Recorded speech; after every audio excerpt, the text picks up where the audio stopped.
Riff Jack avec JF sur Happiness. Ce soir dans Riff Jack, on met le cap sur Amiens avec un duo qui fait parler de lui depuis plusieurs années sur les scènes régionales et nationales, Loïs Verne.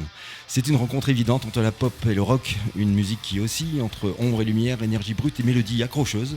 Depuis leur début en 2021, le groupe, membre du réseau Bandcamp Academy, qui est aussi un dispositif d'accompagnement des artistes, a enchaîné les sorties, les festivals, les passages radio jusqu'à clôturer aujourd'hui une véritable trilogie musicale avec un retour au rock assumé. Avec moi autour de la table, Ditex et PRZ. Bienvenue à vous, membres du duo Loïs Verne, bienvenue dans Riff Jack sur Happiness. Riff Jack avec JF. Alors Loïs Verne, c'est avant tout une rencontre entre pop et rock. Comment est née cette identité sonore dès le départ ? Qui commence ? Alors je vais commencer. Alors comment c'est venu ? Eh bien, avec Ditex, ça fait combien d'années On se connaît presque ou qu'on joue ensemble ? Déjà, ça fait 25 ans qu'on se connaît, Ouais. et puis ça doit faire 20 ans bientôt qu'on joue ensemble. Donc bon, c'est venu comme ça. Il a commencé la batterie à l'âge de 10 ans, je crois. Ouais, 10 ans, ouais. À l'âge de 10 ans, moi j'ai commencé à l'âge de 14 ans la guitare, et puis c'était comme une évidence. Donc on n'avait pas beaucoup d'amis musiciens, et puis on était toujours... C'était dans vos familles respectives déjà la musique ? Non, pas forcément. Alors moi, pas du tout. Je suis Pas vraiment du le premier musicien de toute ma lignée, je pense, depuis le Moyen-Âge. Il y a peut-être un troubadour quelque part, mais... Tu les as cherchés sur ton arbre généalogique. Et puis moi, non, pas du tout. Mon Non. père a l'oreille musicale, c'est-à-dire qu'il a fait un peu de batterie aussi, et puis il a l'oreille musicale, mais sinon, non, on n'a pas... je suis premier, pareil, aussi dans la famille à jouer d'un instrument. Et du coup, c'est venu comme ça, vu qu'on était meilleurs amis, on s'est dit, si on faisait de la musique ensemble, on a d'abord demandé à mon frère de rejoindre le groupe, je lui ai mis une basse dans les mains, et puis, ça s'est fait comme ça. Et puis au fur et à mesure, notre parcours a fait que on a grandi, les études ont fait qu'on s'est séparés, et au moment où les études étaient finies, on a repris la musique ensemble, et puis on a recréé Loïs Verne, du moins. Sur la base de votre histoire, de ce que vous avez vécu aussi dans votre jeunesse, parce que j'ai cru comprendre que Loïs Verne, justement, c'était un nom de groupe d'abord qui intrigue. Je pense qu'on a déjà dû vous poser la question une paire de fois. Relativement peu, On tu voit sais. venir le clin d'œil à Jules Verne, mais pas que. Pas que, ouais, tout à fait. Ouais. Alors, en fait, c'est marrant parce que on nous a pas posé la question pendant 3 ans, et on nous la pose maintenant. Voilà. Donc Voilà qui est fait. Il y a pas tant de personnes qui nous l'ont posé. Petite mise à jour. En fait, Je suis Loïs Verne, et c'est mon batteur. Ça, là, tu l'as déjà fait. Ça, je sais que tu l'as déjà fait. Ouais, en fait, Loïs Verne, c'est une référence à notre amitié, et puis et à notre amour musical partagé. En fait, avec PRZ, on se connaît depuis qu'on a 9 ans. Donc lui, il a commencé vraiment la gratte à 14, et je crois qu'il a pris 2 cours particuliers, puis après il a fait tout seul. Et en fait, j'avais été assez bluffé, je me rappelle à 14 ans, de dire mais comment est-ce que aussi rapidement on peut jouer, quoi.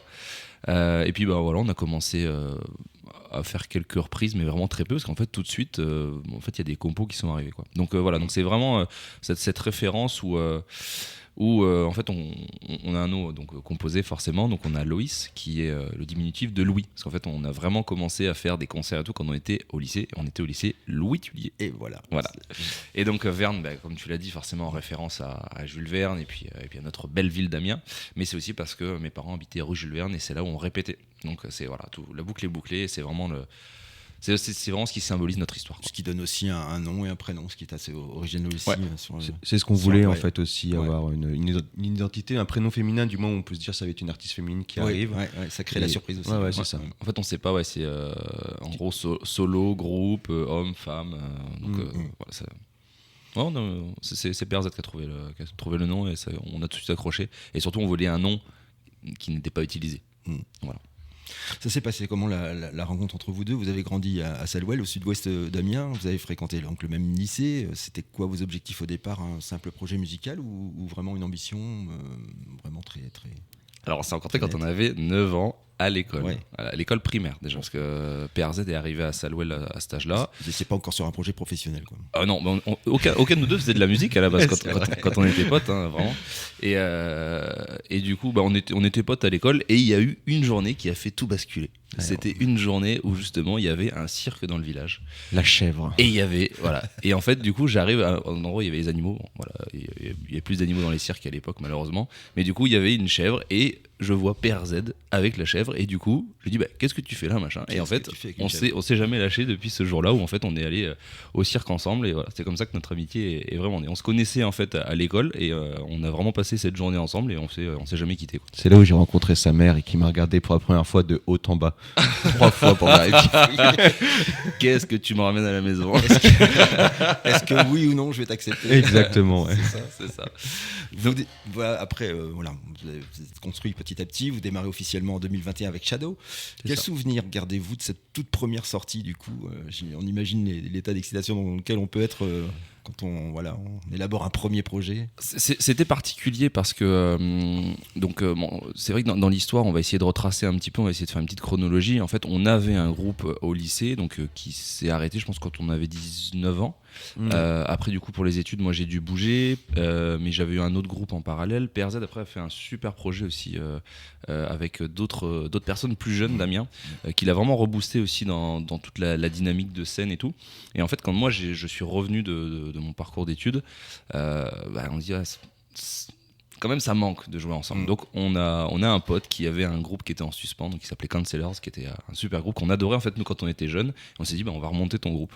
Et en fait c'est comme ça qu'on a réappris à jouer ensemble. Et surtout il s'était passé beaucoup de temps en fait entre les deux épisodes et on avait grandi chacun de notre côté. Alors on s'est pas perdu de vue, hein, c'est juste qu'on jouait plus ensemble. Mais en fait PRZ avait énormément évolué en technique d'enregistrement. Moi c'était plus sur la partie scénique, batterie et tout ça. Et en fait, quand on a joué ensemble, c'était évident, mais il y avait des choses où PRZ créait à côté et on pouvait pas le faire dans ce groupe-là. Du coup, le PRZ, c'est ton trip aussi, quoi, le son. Hein.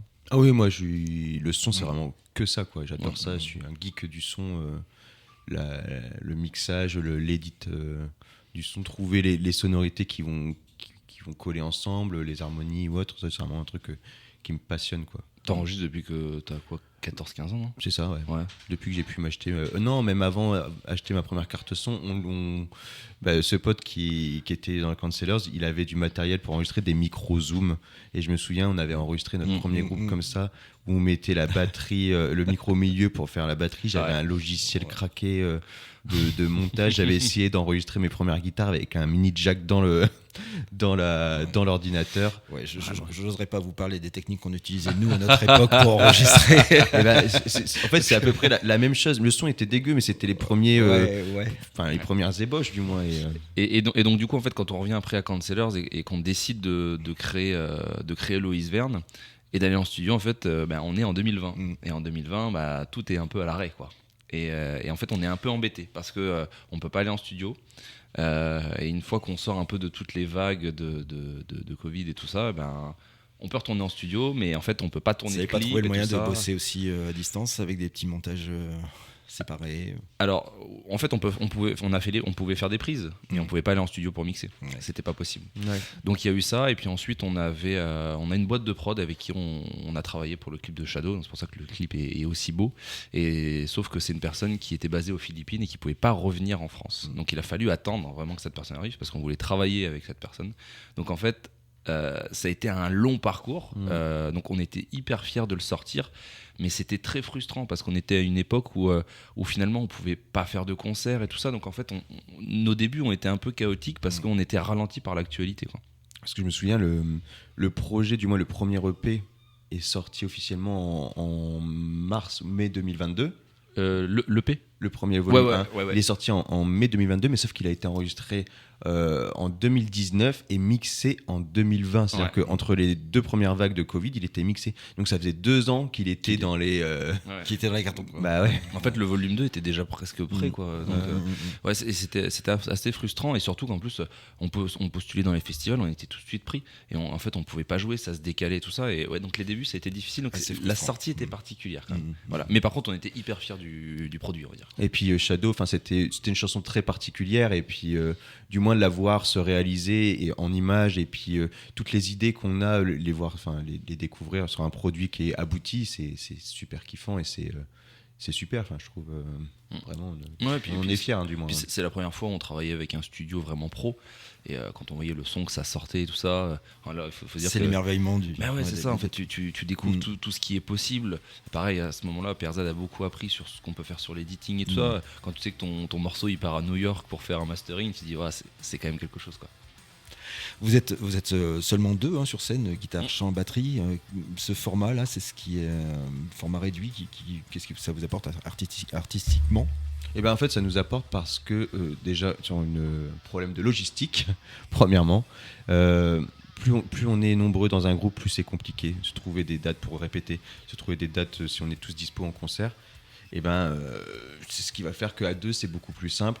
On a trouvé une bonne formule, on s'entend bien, on n'a pas besoin de répéter assez souvent. C'est-à-dire qu'on a nos studios chacun de notre côté, donc on peut répéter dans notre coin. Donc c'est aussi tout ce problème de logistique qu'on enlève. C'est aussi pour ça. On va faire une première pause musicale pour découvrir un premier titre de Loïs Verne, Shadow, extrait de votre EP, volume 1.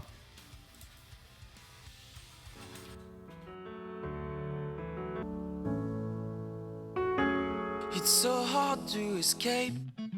Riff and Jack avec JF. Vous êtes toujours sur Happiness dans Riff and Jack et je suis toujours avec PRZ et Ditex du duo Loïs Verne. Bienvenue à vous, merci d'être avec nous dans le studio. Merci à toi. Eh ben ouais, Vous merci avez de nous construit votre parcours autour de plusieurs volumes. C'était pensé comme une trilogie dès le départ? Oui, c'était pensé comme une trilogie. Alors non, pas dès le départ, mais du moins, on voulait une histoire cohérente entre chaque album.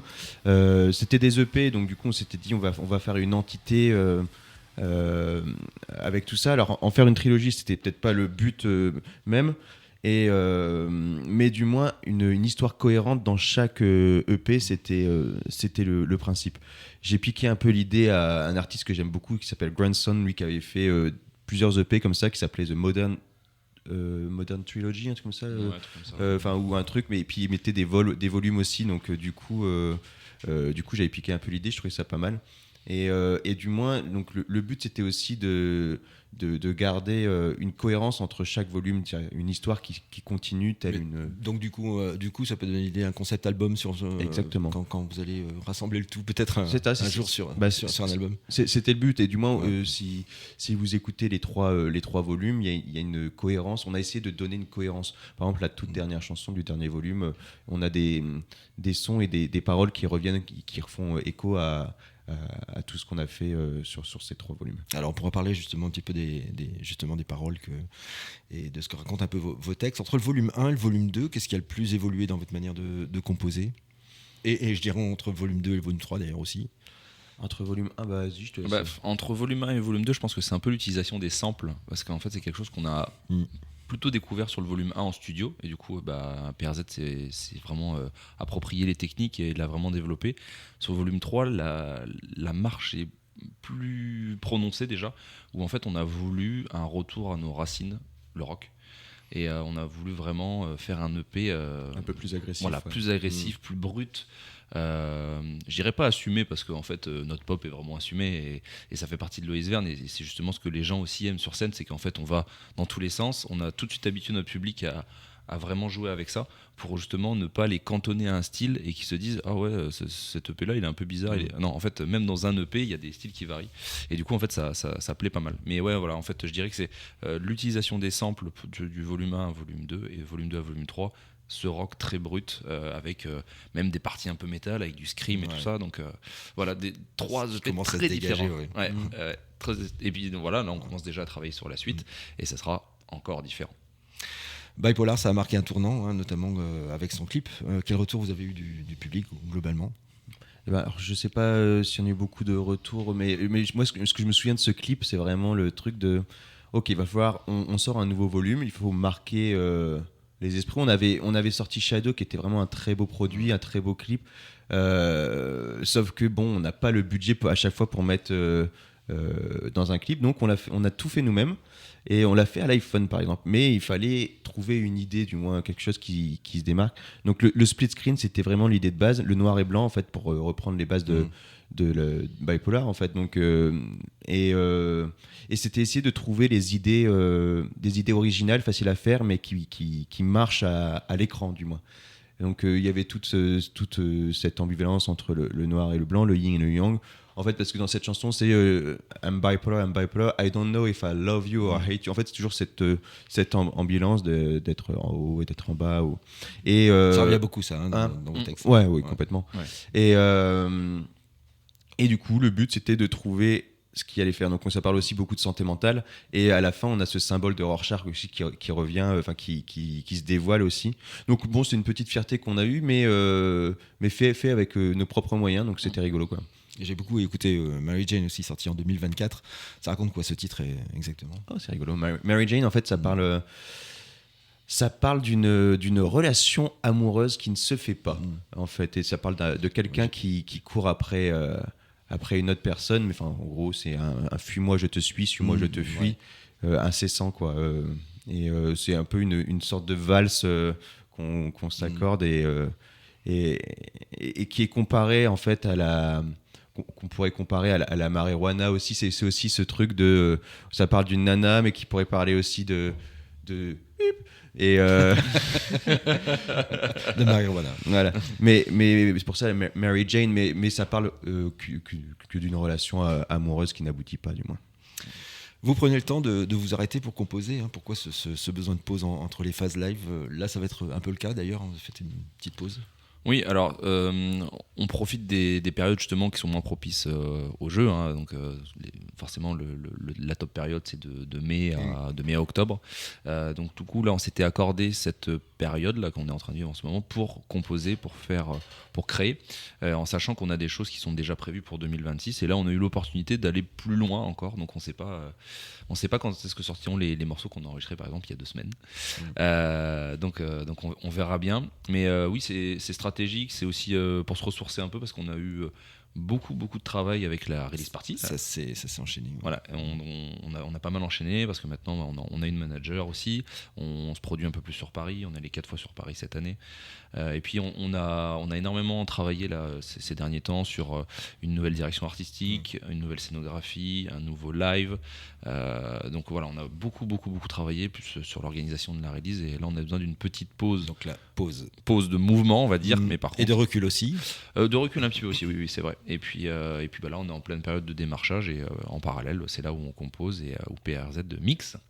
Donc voilà, c'est des périodes aussi qu'on apprécie. Alors on a des affects très différents avec PRZ par rapport à tout cet environnement musical où vraiment lui c'est une bête de studio et moi je suis plus scène. Voilà. Donc on se complète vraiment, c'est-à-dire que je sais que là sur la période qu'on vit, l'expert c'est lui, je suis là pour lui apporter toute la sérénité qu'il peut avoir dans l'appui quoi. Et puis tout ce qui est live, c'est moi qui vais le gérer et là pour le coup c'est lui qui me suit sur le move quoi. Et vous avez travaillé aussi avec des studios en France, à l'étranger. Qu'est-ce que ça a changé pour vous? Des anecdotes par rapport à ces vécus? En fait, c'est marrant parce que quand on a débuté, on a voulu absolument travailler avec le RBM Studio.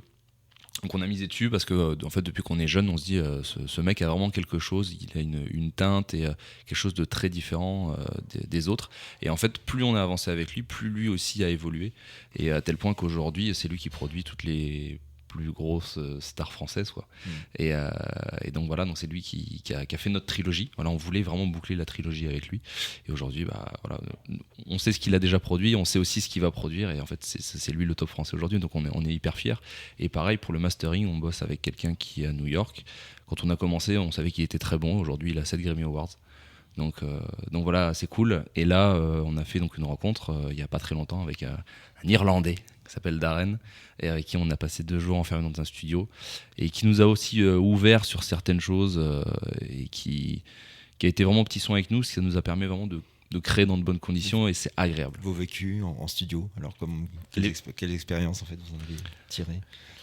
Moi quand je vais en studio du moins ça va être je vais observer énormément parce que j'ai besoin de comprendre comment les d'autres personnes font le process et puis c'est essayer récupérer toutes les informations que je peux avoir pour moi. Alors moi j'adore ça, hein, le studio c'est vraiment un truc de geek et puis je vois pas le temps passer. Je sais pas si Ditex c'est pareil, lui je le vois souvent assis à pioncer, mais Ouais, disons que moi en studio c'est plus particulier parce que j'ai vraiment cette partie où je fais la batterie, donc en fait j'ai un bloc de 1 ou 2 heures où je fais toutes les batteries, et puis après en fait je suis vraiment en train d'observer ce qui se fait et je donne mon avis plus général un peu en mode directeur artistique, donc c'est plus différent et moi je préfère quand même enregistrer à la maison plus qu'en studio.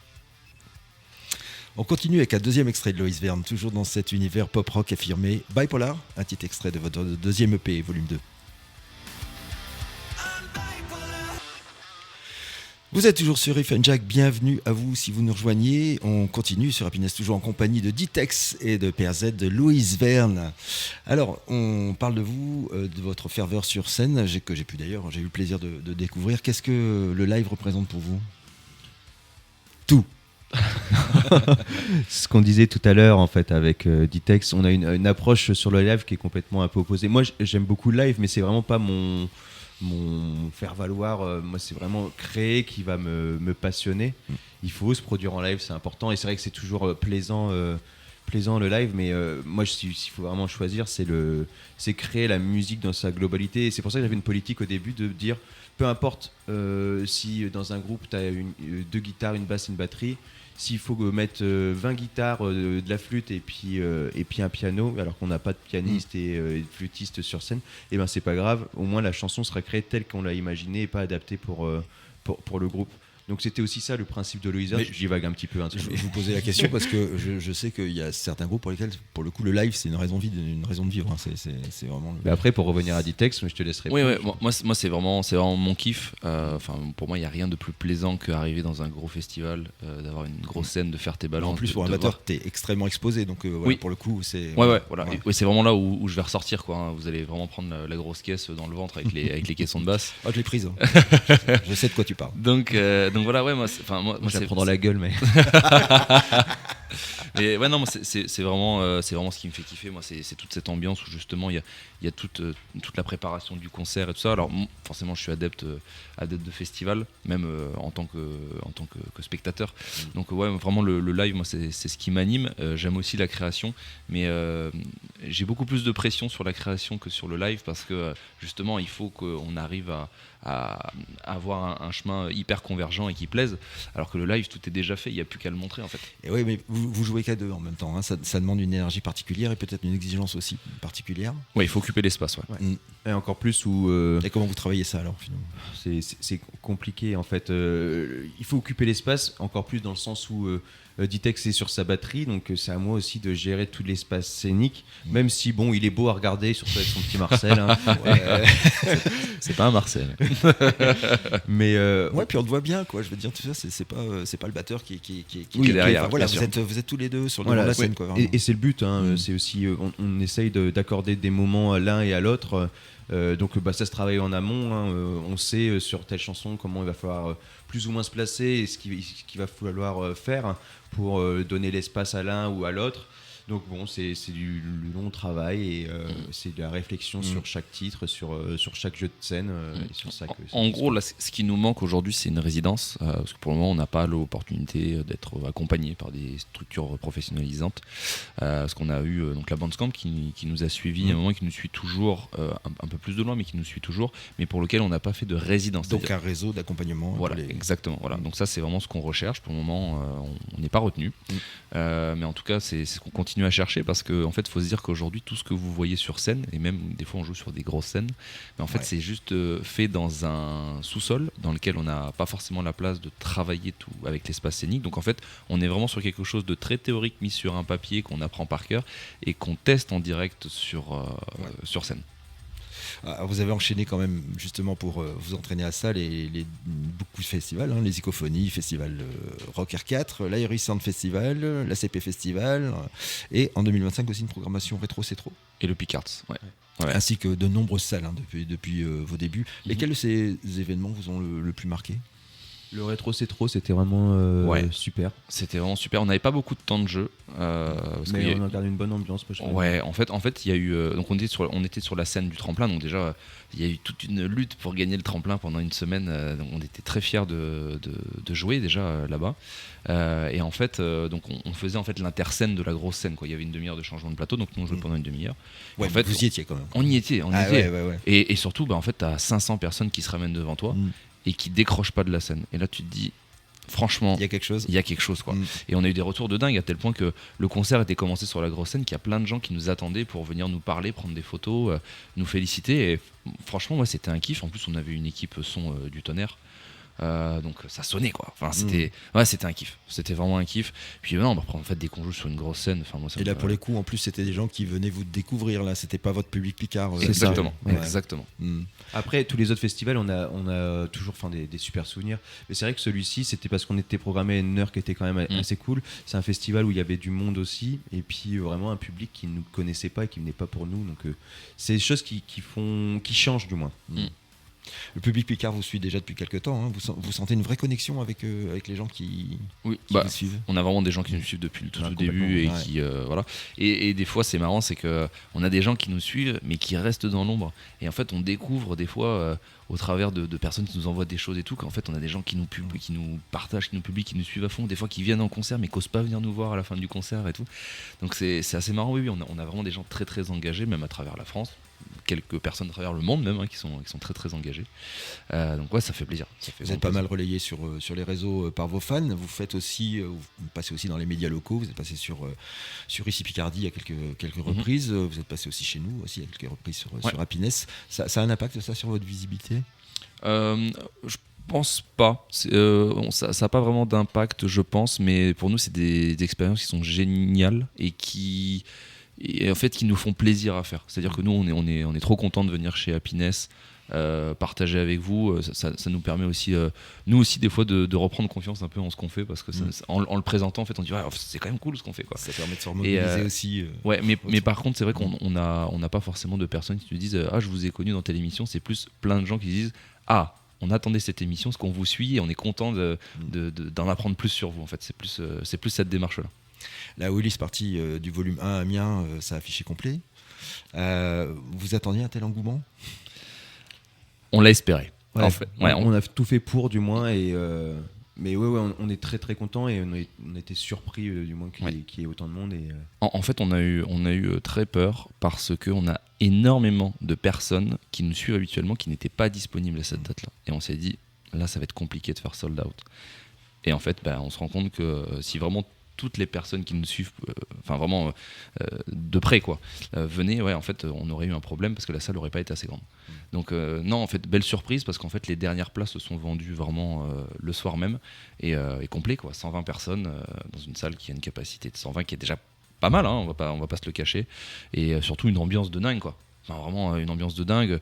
On a eu la chance d'avoir Thinking Too Much avec nous, qui eux aussi ont une fanbase qui se développe et qui ont assuré. Voilà, nous notre but Et vous avez c'était quelques belles collaborations, notamment avec Thinking Too Much, qui sont passées dans ces studios il y a super. très peu de temps. Et en fait voilà, nous ce qu'on voulait c'était offrir aux personnes qui venaient une soirée de qualité où ils en ressortent en disant on en a eu pour notre argent, même si c'était pas très cher l'entrée. Mais voilà, nous on voulait ce truc là de dire ok, les gens ils viennent et ils sont pas déçus, quoi. Et c'est ce qu'on a eu parce qu'en fait quasiment tout le monde est resté jusqu'à la fin, même si ça a terminé très tard. C'est très gratifiant. Et ça, franchement, ça nous a fait beaucoup de bien parce qu'on s'est énormément investi et on a eu le résultat escompté. Il y a des titres qui prennent une autre dimension en fait sur scène par rapport à ce que vous jouez en studio. Vous avez la particularité de jouer aussi avec des sons en numérique en back. Qu'est-ce que Et bien là pour la release par exemple, on a essayé de changer certaines choses. Par exemple, pour Sun Goes Down, on a retravaillé le titre pour l'amener différemment. C'est-à-dire qu'on n'a pas, il n'est pas exactement comme sur la version studio. Et c'est quelque chose qu'on a commencé à faire là, du moins pour la nouvelle setlist.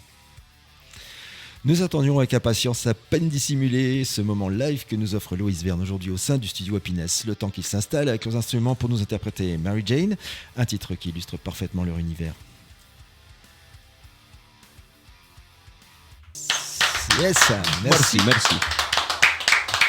Merci Loïs Verne, vous écoutez Riff et Jack sur Happiness avec Ditex, Père Z du duo Loïs Verne, toujours autour de la table.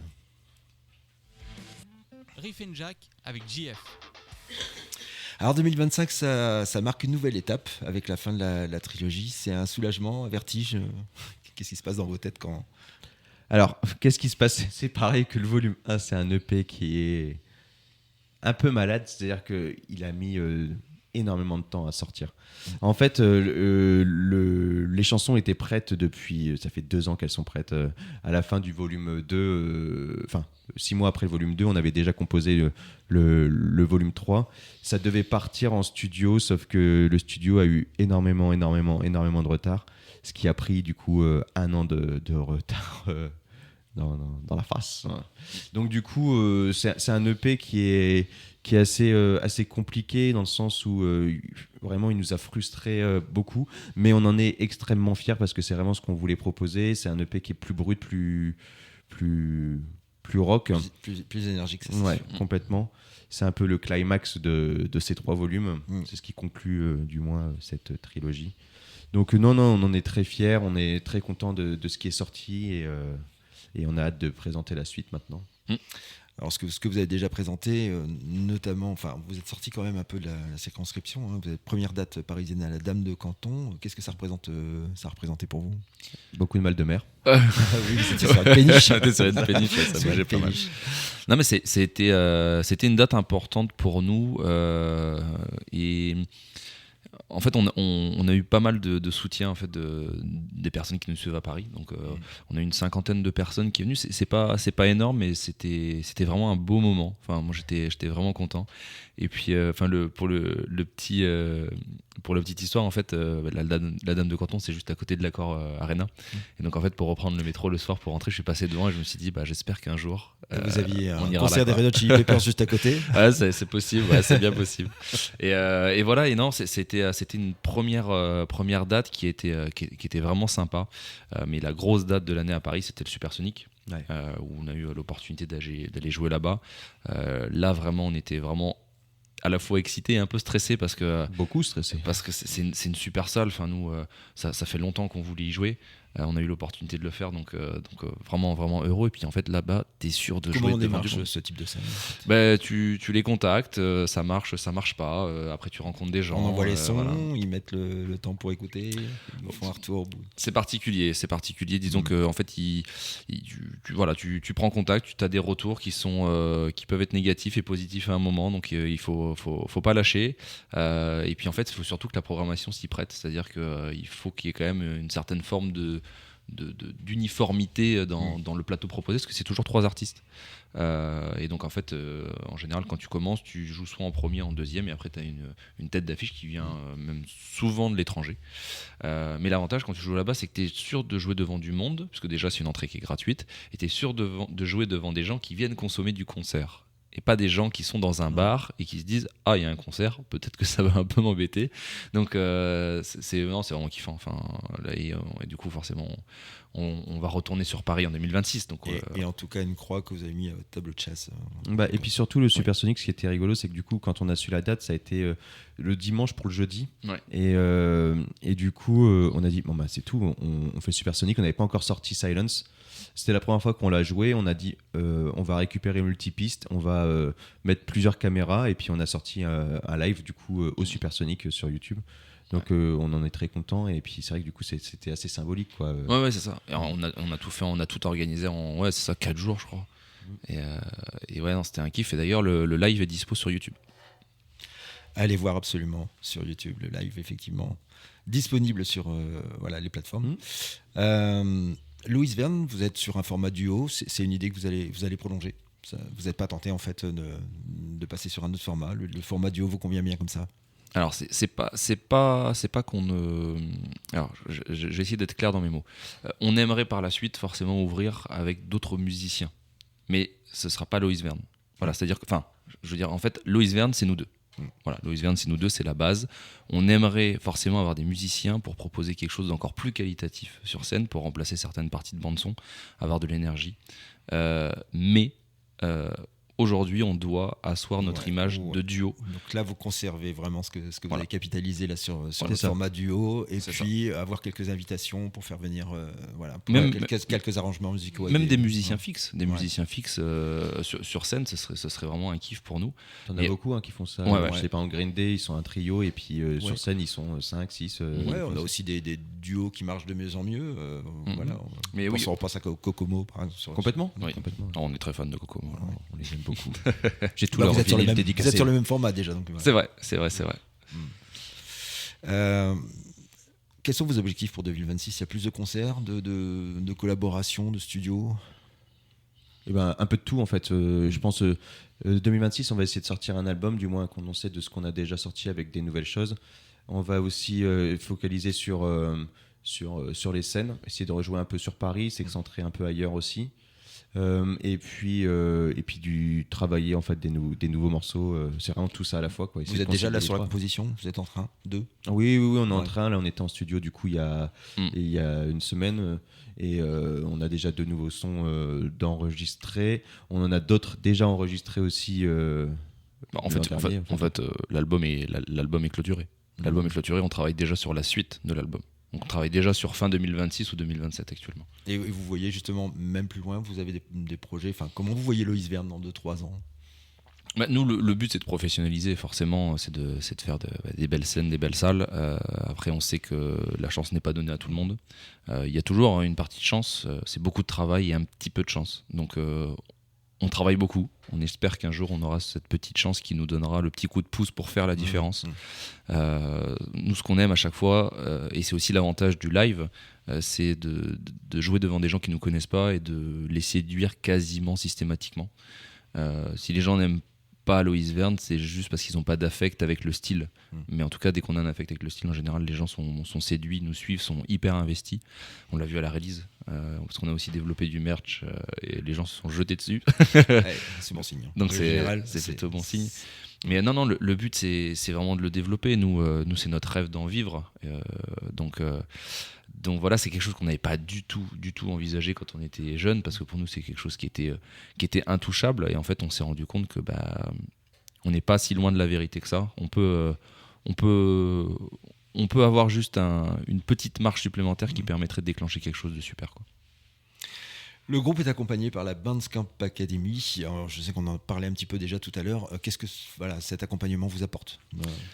Alors, en fait, la Bandcamp, c'est c'est un dispositif d'accompagnement qui, depuis 2015, donc ça fait une dizaine d'années, accompagne des artistes émergents à se professionnaliser. Ils font rien à notre place. C'est juste du conseil, mais c'est des choses qui sont très, très pertinentes et qui souvent... Quand c'est des conseils, c'est conseils en live, vous contactez ? Ouais. C'est Ouais, c'est ça. En gros, on a fait un stage d'une semaine. Donc on était. Ah ouais, quand même. Ouais. Donc on a fait un stage d'une semaine à la montagne avec des coachs divers, dont le directeur de la Bandcamp, qui est un ancien chef d'orchestre et qui a développé pas mal d'artistes, puisque c'est lui qui a suivi à ses débuts Last Train, c'est lui qui suit Cachemire, donc des noms qui résonnent quand même dans le paysage français, dirons-nous, et qui du coup s'occupe de groupes qui lui jugent avec une vraie valeur ajoutée. Et donc voilà, pendant cette semaine-là, on travaille sur des ateliers, on fait du live, on est conseillé sur ce qu'on doit changer, et très souvent en fait, ce qu'il nous dit, c'est ce qu'on sait déjà mais qu'on ne veut pas s'avouer, ou alors ou sur lesquels on a peur de s'investir parce qu'on sait que ça va nous prendre du temps. Donc ça nous a permis de développer des choses, surtout sur la partie live, justement, où tu l'as vu sur notre format live, par exemple, j'utilise des cymbales qui font pas trop de bruit, etc. Ce qui permet, vu que je suis quelqu'un qui tape assez fort, si peu, en fait, de garder l'énergie dont tu parlais. C'est ce qui nous permet de garder l'énergie, parce que si je gardais en fait le setup habituel, en fait, je ne pourrais pas taper aussi fort, et en fait, on perdrait toute cette énergie, tout reposerait sur PRC. Donc voilà, donc en fait, c'est un. Donc il ferait la gueule surtout. C'est clair, ouais, c'est vrai que je ferais la gueule. Mais voilà, donc du coup, c'est vraiment un état des lieux qu'on fait, et en fait, un suivi sur le temps où dès qu'on a une question sur la professionnalisation, ils sont là. Là, par exemple, ils nous ont aidé un peu à revoir nos communiqués de presse pour la release, la stratégie. On voulait savoir si on avait besoin d'attachés de presse, ils nous ont conseillé, etc. Donc voilà, c'est un vrai suivi sur une semaine, et après, c'est dans le temps, et puis après, moi, j'ai des liens assez forts noués avec eux, parce que je vais les voir tous les ans. Et voilà, et du coup, c'est une histoire qui continue, donc c'est un suivi qui est à distance, mais qui reste assez fort si on en a besoin. Riff and Jack avec JF.